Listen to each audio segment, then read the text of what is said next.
burden of another diamond tree, finding your freedom, finding your freedom.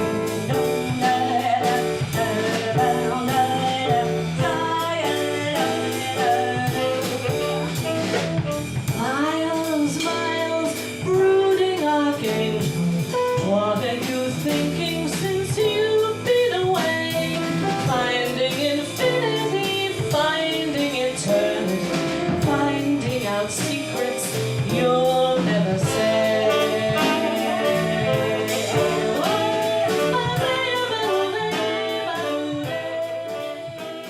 I grew up, like many other children, Yeah. watching with my mother the Mr. Ben programs. Yeah. And little did I know that years later I would be meeting and Yeah. singing the songs of the composer Yeah. No. of that music. Well, it's a question of drifting and dreaming again, because Dave McKee, the guy who did the wonderful illustrations and book and wrote the stories, he said, "Would you like to write the music?" And I said, "Yeah, okay." So he came up to my house and he brought the book with this picture of the little man with the bowler hat on, the suit, and I looked at it and I said, "Mike," I said, "this sounds a bit like Hollywood, but I've got a theme for this little guy." I just looked at it and I had a bass clarinet handy, and he said, "Yeah." And I said, "I'll play it." And I went, and I played that, and he said, "Don't change it, that's Mr. Ben."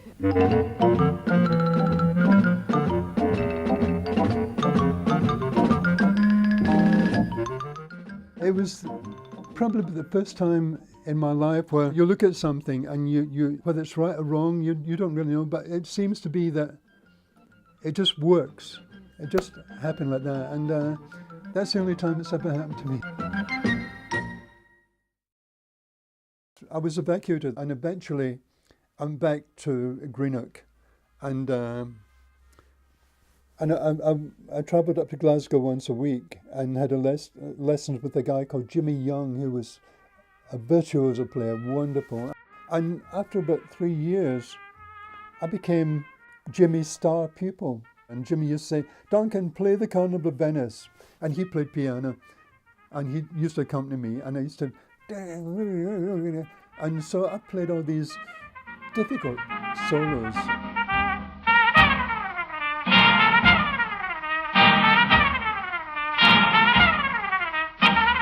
And I remember falling asleep at school. I was so tired, because it used to be up 2 in the morning. Eventually, I get sacked out of every job in Greenock. I remember one time, I think I said to somebody, "Look, I've been sacked out of better bands than this." Because for a start, I didn't have any sound. It was very, very quiet. And so I learned another way to play, more like Miles Davis rather than Dizzy Gillespie, flying about. I played more thoughtful. Anyway, I got a job on trumpet and saxophone, a summer season.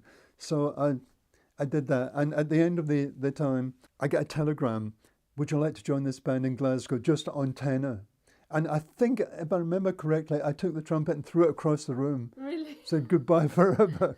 And I haven't touched a trumpet since. So I do want to also ask you about some of the many famous people that you've worked with over the years. Well, the one everybody talks about is Frank Sinatra, naturally. And the thing about, I worked with Frank for about 20 years when he used to come over, and every year it was great. It was a special occasion for everybody, and Frank was really was wonderfully wonderful with the guys. He was very professional. He used to come up, open up the book, his book. It would say the Frank Sinatra library or whatever. He'd open the book and say, "Oh yeah, okay guys," and the MD would go through the thing. And Frank would say, oh, yeah, and maybe he might do a bit of conducting. I don't know if he was a good conductor, but everybody watched him, you know, really? naturally. So, I mean, he always got through it, and he seemed to have a very good natural ear.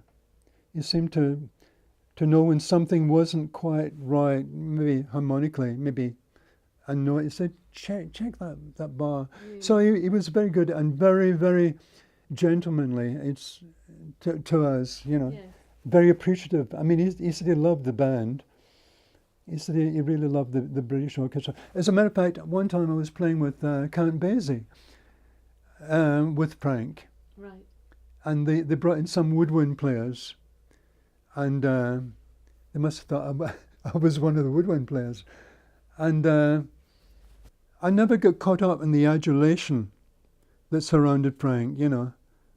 All the people who'd do anything for Frank, and to me, he was just a wonderful, wonderful singer who really reinvented the American songbook. Because without him, there wouldn't be any American songbook.